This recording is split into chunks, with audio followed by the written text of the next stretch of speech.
Good morning, Mifflin Middle School students and families. Today is Wellness Wednesday, and I'm Miss Fitzgerald here again to share with you some Wellness Wednesday tips. Today we're going to watch a video about how we kind of deal with challenges that we faced, and we've all faced challenges this year for sure, at least one, if not many. So we are going to watch a little video and kind of talk about how we deal with those challenges.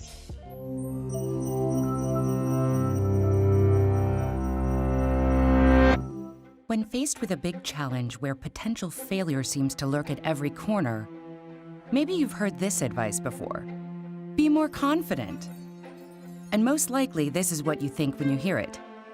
If only it were that simple. But what is confidence? Take the belief that you are valuable, worthwhile, and capable, also known as self-esteem. Add in the optimism that comes when you are certain of your abilities. And then empowered by these, act courageously to face a challenge head on. This is confidence. It turns thoughts into action. So where does confidence even come from? There are several factors that impact confidence. 1, what you're born with, such as your genes, which will impact things like the balance of neurochemicals in your brain. 2, how you're treated. This includes the social pressures of your environment. And 3, the part you have control over, the choices you make, the risks you take, and how you think about and respond to challenges and setbacks. It isn't possible to completely untangle these 3 factors, but the personal choices we make certainly play a major role in confidence development. So, by keeping in mind a few practical tips, we do actually have the power to cultivate our own confidence. Tip 1, a quick fix. There are a few tricks that can give you an immediate confidence boost in the short term. Picture your success when you're beginning a difficult task. Something as simple as listening to music with deep bass. It can promote feelings of power. You can even strike a powerful pose or give yourself a pep talk. Tip 2, believe in your ability to improve. If you're looking for a long-term change, consider the way you think about your abilities and talents. Do you think they are fixed at birth, or that they can be developed, like a muscle? These beliefs matter because they can influence how you act when you're faced with setbacks. If you have a fixed mindset, meaning that you think your talents are locked in place, you might give up, assuming you've discovered something you're not very good at. But if you have a growth mindset and think your abilities can improve, a challenge is an opportunity to learn and grow. Neuroscience supports the growth mindset. The connections in your brain do get stronger and grow with study and practice. It also turns out, on average, people who have a growth mindset are more successful, getting better grades, and doing better in the face of challenges. Tip 3, practice failure. Face it, you're going to fail sometimes. Everyone does. J.K. Rowling was rejected by 12 different publishers before one picked up Harry Potter. The Wright brothers built on history's failed attempts at flight, including some of their own, before designing a successful airplane. Studies show that those who fail regularly and keep trying anyway are better equipped to respond to challenges and setbacks in a constructive way. They learn how to try different strategies, ask others for advice, and persevere. So, think of a challenge you want to take on. Realize it's not going to be easy. Accept that you'll make mistakes, and be kind to yourself when you do. Give yourself a pep talk, stand up, and go for it. The excitement you'll feel knowing that whatever the result, you'll have gained greater knowledge and understanding. This is confidence.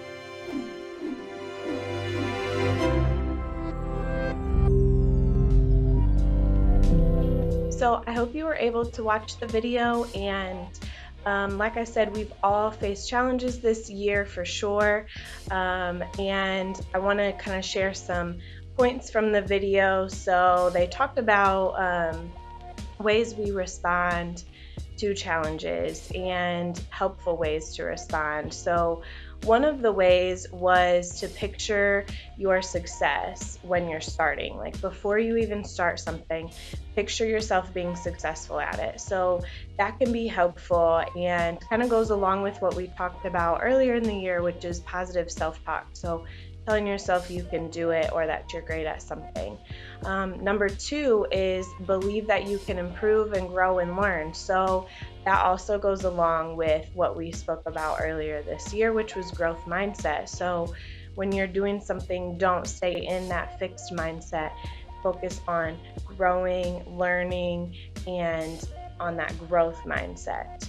And then number three was to keep trying even when you fail. So that goes along with what we talked about as well, which is perseverance.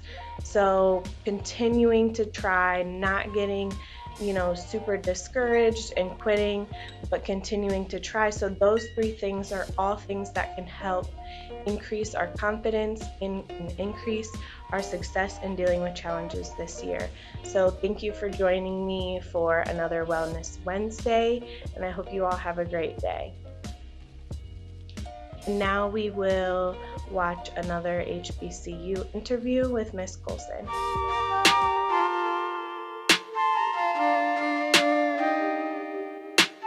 Hi, I'm Maya Thames, and you're watching another edition of 180 or Less. Many people have asked the question, what is an HBCU? Many don't know what this acronym means, how these things came to be, and the deeply rooted significance weighing on not only Black culture, but Black American history. It all started in the city of Philadelphia, way back in 1837. Richard Franklin Humphreys came from the British Virgin Islands as a silversmith Quaker. After race riots in Philly, he extended his brotherly love by dedicating 1/10 of his estate to establish the Institute of Colored Youth. Today, most of us, know it as Cheyney University of Pennsylvania. HBCUs were created to give the Black community a chance to excel in life, a chance to be educated, to educate others, a chance for Black Americans to reach their full potential, to make a difference for the better. This is the history that literally puts the H in HBCUs. Historically Black college or university. That's it. That's the acronym, people. There are 101 HBCUs in the United States as of 2019, short of the original 121 HBCUs that existed during the 1930s. HBCUs only account for 3% of the country's colleges and universities. But check this out. Overall, 20% of African American undergraduate students are enrolled at an HBCU, and 40% of Black college students are awarded their bachelorette degrees by HBCUs. It's so important that everyone is introduced to the long-lasting HBCU movement. Whether you're Black, white, yellow, purple, or green, learn about HBCUs, teach about HBCUs. Lastly, acceptance. There's no secret that there's this hateful divide attempted between HBCUs and PWIs, predominantly white institutions.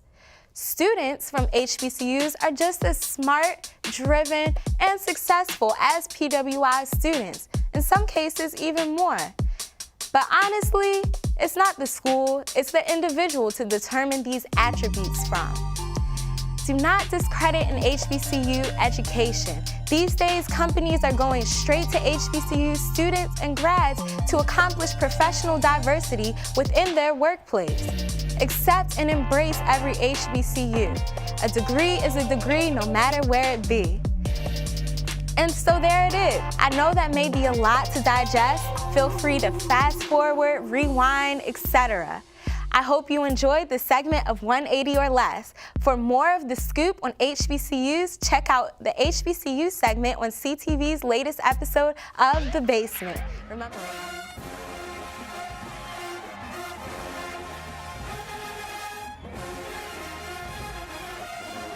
A for Alabama State University, established in 1867 in Montgomery, Alabama.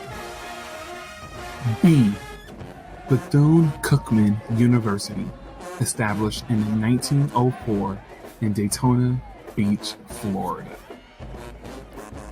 C. Clark Atlanta University, established in 1865 in Atlanta, Georgia. Dillard University, established in 1869 in New Orleans, Louisiana. E. For Edward Waters College, established in 1866 in Jacksonville, Florida. Handle your business. F is for Florida Agricultural and Mechanical University, also known as FAMU, established on October the 3rd, 1887 in Tallahassee, Florida. G for the Grambling State University, established November 1st, 1901 in Grambling, Louisiana. H for Hampton University, established in 1868 in Hampton, Virginia. H for Howard University, the real HU, established in 1867, Washington, D.C. Who is the real HU? I for Interdenominational Theological Center, established in 1958 in Atlanta, Georgia. J is for Jarvis Christian College, home of the Bulldogs. K for Kentucky State University, established in 1866 in Frankfort, Kentucky. L for Lincoln University, established January 14, 1866 in Jefferson City, Missouri. M for Miles College, established in 1898 in Fairfield, Alabama. N for North Carolina Central University, established July 5th, 1910 in Durham, North Carolina. O for Oakwood University, established 1896 in Huntsville, Alabama. P for Paul Quinn College, established April 4th, 1872 in Dallas, Texas. Q. Question. Have you ever thought about attending an HBCU? R for Rusk College, established 1866 in Holy Springs, Mississippi, where tomorrow's leaders are students today. S is for Spelman College, established in 1880 in Atlanta, Georgia. Spelman College, a choice to change the world. T is for Tennessee State University, established in 1912 in Nashville, Tennessee. U is for the University of the Virgin Islands in St. Thomas and St. Croix, established in 1962. V for Voorhees College, established in 1924 in Denmark, South Carolina. Voorhees College. Begin, believe, become. W for Wilberforce University, established in 1856 in Wilberforce, Ohio.